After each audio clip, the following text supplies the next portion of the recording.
السلام عليكم ورحمة الله وبركاته. بعد الأزمة اللي حصلت في ماتش مباراة القمة، تحويل الموضوع كله للجنة الأولمبية للبت فيه وعشان يشوفوا برضو القرار بتاع خصم الثلاث نقط واعتبار الأهلي مهزوم أنا واحد من الناس كان عندي يقين إن المباراة هيتعاد لعبها بشكل أو بآخر، لأن أنا من ثقتي في مجلس إدارة الأهلي، بس مش أكتر، لأن ما كانش عندي معلومات ولا عندي أي حاجة.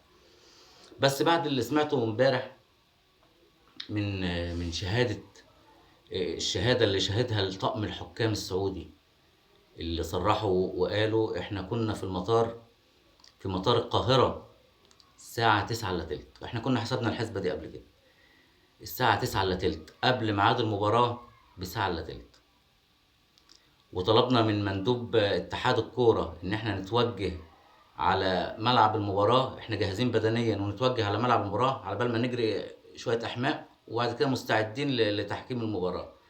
مندوب الاتحاد قال لهم لا، هنطلع على فندق شيراتون ونسيب الشنط والماتش اتأجل ساعتين، براحتكم تستريحوا شوية وبعد كده تيجوا على الماتش، لأن الماتش اتأجل ساعتين. طاقم التحكيم بيقول لك واحنا في الفندق، أثناء وجودنا في الفندق اتفاجئنا بإن في حكم مصري في الاستاد ولغى الماتش كمان. انت عارف يعني ايه شهادة تحكيم طقم سعودي اللي جاي من آخر الدنيا، واللي انت بعد جايبه من اخر الدنيا كاتحاد كوره بقى او رابطه، يجي ويشهد الشهاده دي ويصرح التصريح ده؟ تعرف ده يعني ايه؟ اقول لك انا يعني ايه. يعني محاسبه المندوب اللي راح جايب طقم التحكيم من المطار، ومين اللي اداله التعليمات بانه ياخدهم على الشيراتون لان المباراه اتاجلت ساعتين. ادي اتنين. وبعد كده الاهم حل اتحاد الرابطه، حل رابطه الانديه، حل رابطه الانديه، واحمد دياب يمشي مع الف سلامه.